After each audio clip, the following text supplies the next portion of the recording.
There are also factors that you cannot change. Increasing age leads to a higher incidence of heart disease, especially for women. Upon reaching menopause, that is where the heart risk increases, as well as family history.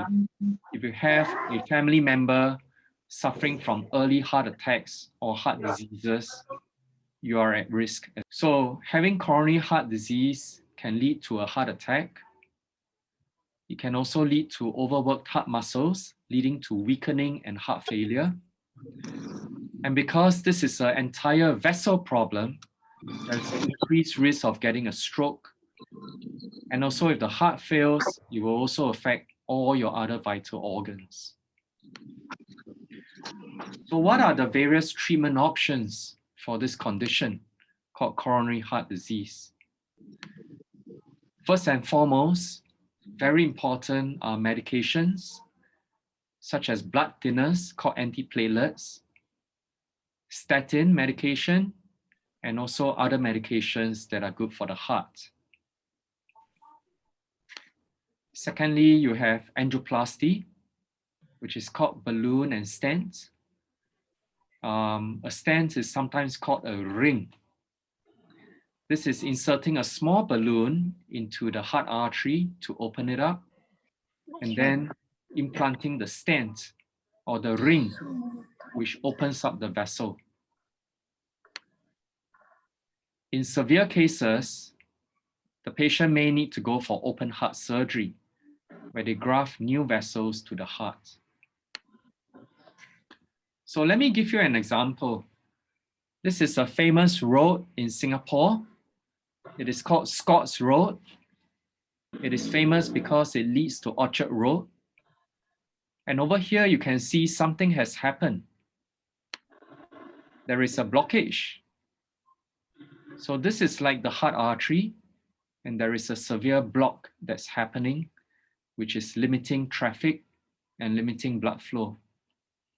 So how do we solve the problem? The first way is to go from the inside to open up the blockage, and this is called angioplasty. You do ballooning, you clear the blockage, and you reconstruct a new wall called a stent. So this opens up the road or the artery from the inside. The other solution is to leave the blockage and the blocked road as it is, and you build a new bypass flyover. You build a highway over it so that traffic or blood may flow through this new road. This is called bypass surgery, and it is an open heart surgery. There are also other treatments, especially in cases where the arteries are really rock hard and they are blocked by hard calcium blockage.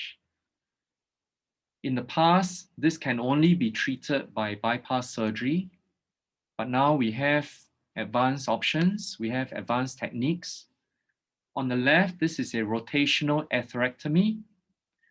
We have a drill to drill through all the hard calcium blockage to open up a channel. You can see that the vessel is open up, and this allows stenting to take place. And on the right, we have an even newer technology called shockwave lithotripsy. This involves using a special balloon that you can see on the right. You press a button, and what goes through are special electrical signals, creating sonic waves that blast the calcium. So this converts the hard calcium and creates cracks within the calcium through the energy from the sonic waves. And this actually softens the calcium, allows the vessel to expand, opens up the blockage, and allows the stent to be deployed.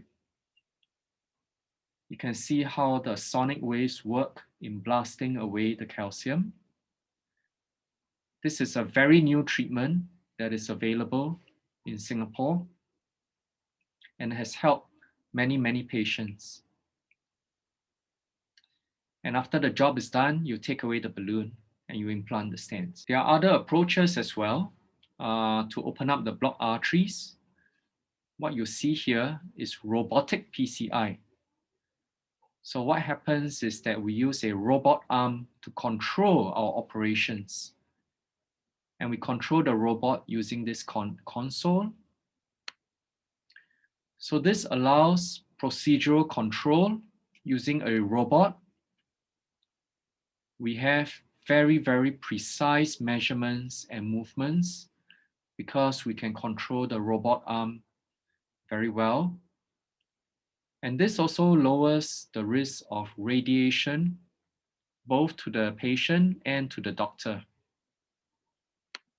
And this is something that I do. These are pictures of a robotic angioplasty. You can see this is the robot arm where we are preparing. And I sit at a console, moving the robot arm to deliver the balloon and the stent.